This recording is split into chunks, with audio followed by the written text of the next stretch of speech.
السلام عليكم ورحمة الله وبركاته. ازيكم اخواتي؟ عاملين ايه؟ يا رب تكونوا بخير وصحة وعافية ان شاء الله. النهاردة كده قبل ما نبدأ نصلي على النبي عليه افضل الصلاة والسلام. يا ريت تدوسوا لي لايك وشير وتفعلوا الجرس.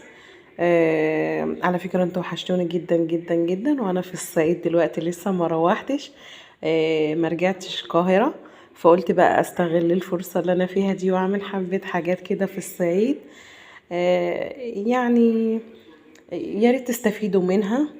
والنهارده كده ان شاء الله هنعمل الجبنه القريش بطريقه سهله جدا، وهقول لكم على كذا طريقه تقدروا تعملوا بيها الجبنه القريش، ويا رب تنال اعجابكم يا رب. ويلا بينا كده نبدا.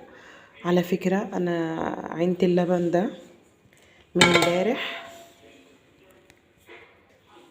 على فكره اللبن ده بخيره لحد الان دلوقتي، انا ما خدتش منه اي حاجه من وشه، هو كده بخيره. هقول لكم على كذا طريقه ان احنا نعمل بيها الجبنه القريش، وهعرفكم تعملوها ازاي.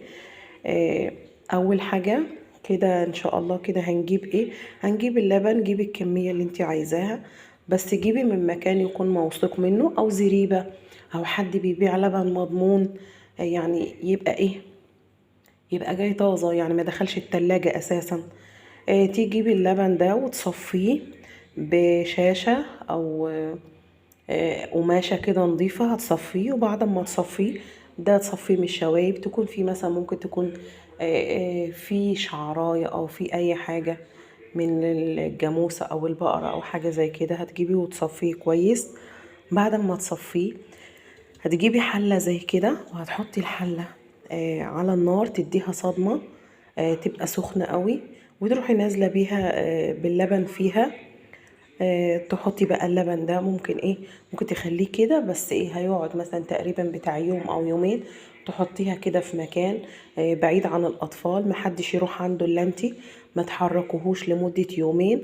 هتغطيه كده تغطية خفيفة، وتغطيه بقماشة لحد ما يكمل تقريبا ممكن 24 ساعة، ممكن يوم ونص، حاجة زي كده. هتبصي تلاقيه بقى زي الفل زي كده. دي طريقة.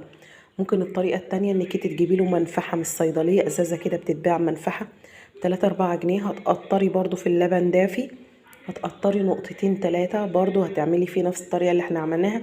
بس الطريقة دي هيبقى جبنة بدري شوية. ليه؟ عشان تحطله مادة بتساعد ان هو يعني يعمل كده، ان هو يشكل بسرعة.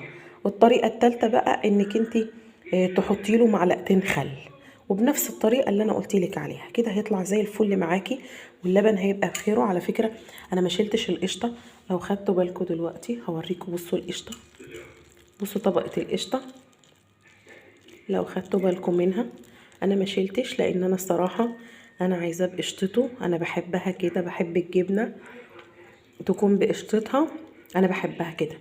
هنشوف دلوقتي هنعمل ايه معاكم. دي كده شندة، هي اسمها شندة في الصعيد، انا معرفش بقى في اي مكان اسمها ايه، ممكن تكونوا عارفين شكلها وليها اسم تاني عندكم. هي دي شندة. ممكن تجيبي مثلا شال ابيض، ممكن تجيبي اي حاجة تستخدميها انها ممكن تصفي الجبنة فيها. فانا جبت الشندة دي، وبصوا هنعمل ايه. هندلق الجبنة دلوقتي كده. انا صبيت الجبنة كده في الشندة بالطريقة دي. ده كده حاجة اسمها الشرش اللي من تحت اهو، حاجة اسمها الشرش. انا حطيت الجبنة هنا كده، كمان هضيف لها قد نص معلقة ملح. بصوا حاجة بسيطة كده ملح، لان انا ما بحبش الجبنة مالحة قوي. همشي كده، انا خلطتها كده على فكرة عشان وش الجبنة اللي هو كان من فوق، انا ما خدتش منها قشطة ولا خدت منها اي حاجة.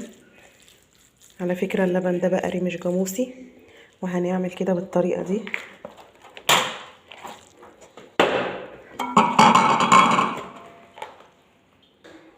بصوا انا كده بعد ما حطيتها علقتها كده في اي مكان، في مسمار، خشبة، اي حاجة، هتعلقي الشندة كده بالطريقة دي لحد ما الجبنة تصطفى، وهنشوفها مع بعض. وكده حبايبي تكون الجبنة انا خليتها باتت من بالليل لحد الصبح كده. يا رب تنال اعجابكم، واتمنى منكم تجربوها. يا ريت تدوسوا لي لايك وشير وتفعلوا الجرس. السلام عليكم ورحمة الله وبركاته.